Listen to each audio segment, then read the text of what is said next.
यह कहानी कंचनपुर गांव की है। उस गांव के पास से एक नदी होकर गुजरती है और उस नदी के उस पार बिजली के 4 खंभे हैं। उस गांव में रहने वालों के सामने अगर कोई उन 4 खंभों का नाम भी लेता है तो उनके चेहरे पर एक डर की रेखा सी बन जाती है, क्योंकि उस गांव में रहने वालों का यह कहना है कि उन खंभों के पास एक डायन रहती है। इसलिए उन खंभों के पास कोई भी रात में तो क्या, दिन में भी नहीं जाता।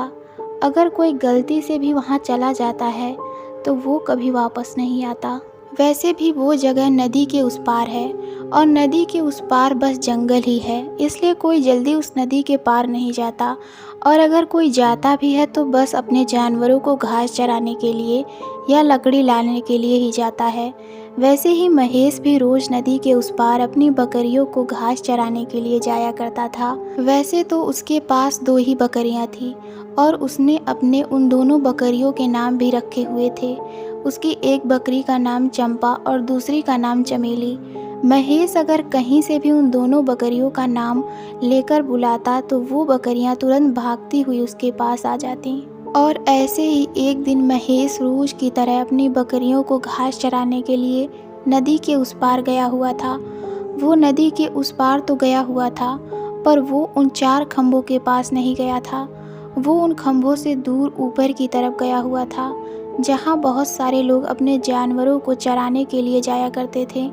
और महेश ने वहाँ पहुँचते ही अपनी बकरियों को घास चरने के लिए छोड़ दिया और खुद जाकर एक पेड़ के नीचे बैठ गया। कुछ देर बाद उसने अपने आसपास देखा तो उसे उसकी बकरियां कहीं पर भी नजर नहीं आ रही थीं। और अपनी उन्हीं बकरियों को ढूंढने के लिए महेश अपनी जगह से उठा और अपनी बकरियों को आवाज़ लगाते हुए जंगल के अंदर की तरफ जाने लगा, क्योंकि उसे लग रहा था कि शायद उसकी बकरियां घास खाते खाते जंगल के अंदर चली गई होंगी।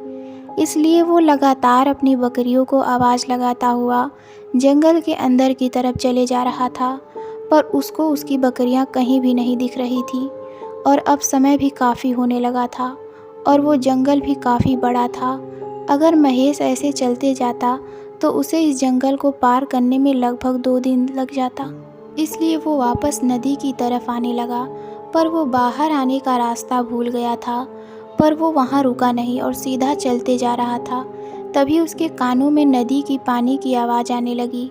महेश समझ चुका था कि वो जंगल से बाहर अब नदी के पास आ गया है, पर वो अभी भी अपनी बकरियों को ढूंढ रहा था और उनका नाम लेकर आवाज़ लगा रहा था।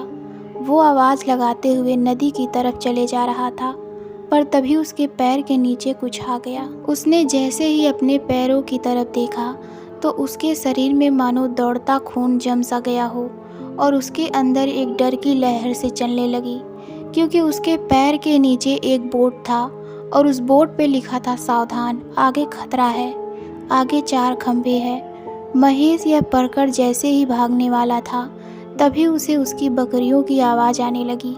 आवाज़ सुनकर पहले तो महेश ने वहीं से खड़े खड़े अपनी बकरियों को आवाज़ लगाई, पर काफ़ी देर तक जब उसकी बकरियां वापस नहीं आई तो महेश डरते डरते उस ओर जाने लगा जहाँ से उसकी बकरियों की आवाज़ आ रही थी और जहाँ वो 4 खंभे थे। वो डरता डरता चले जा रहा था। तभी उसने देखा एक लड़की 4 खंभों के सामने एक पत्थर पर बैठी थी और उसका मुंह दूसरी तरफ था और उस लड़की के बाल इतने बड़े थे कि वो ज़मीन को छू रहे थे।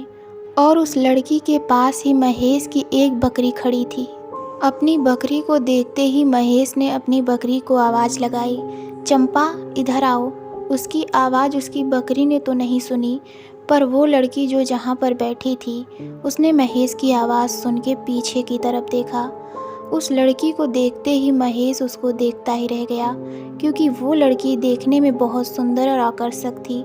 महेश उस लड़की को खड़े खड़े बस देखे ही जा रहा था।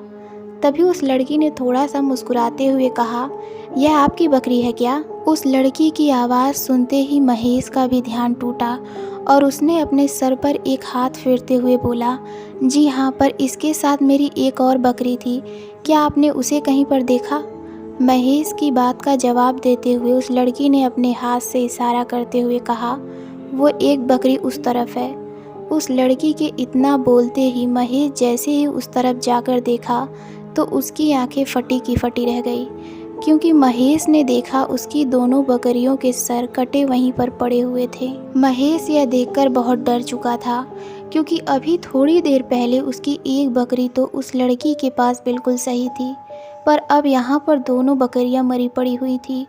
महेश अब समझ चुका था कि वो लड़की कौन है, इसलिए वो बिना समय गंवाए वहाँ से भागने लगा था। पर तभी वो भागते भागते अचानक वहीं पर रुक गया, क्योंकि उसने देखा वो लड़की उसके आगे से चली आ रही थी। उसको आगे से आता देख महेश तुरंत पीछे भागने को जैसे ही मुड़ा तो एक झटका उसे फिर लग गया, क्योंकि उसने देखा वही लड़की अब उसके पीछे भी है। उसने डरते हुए फिर से आगे की तरफ देखा तो वो लड़की अब आगे भी थी और पीछे भी थी और उसके दोनों तरफ भी थी।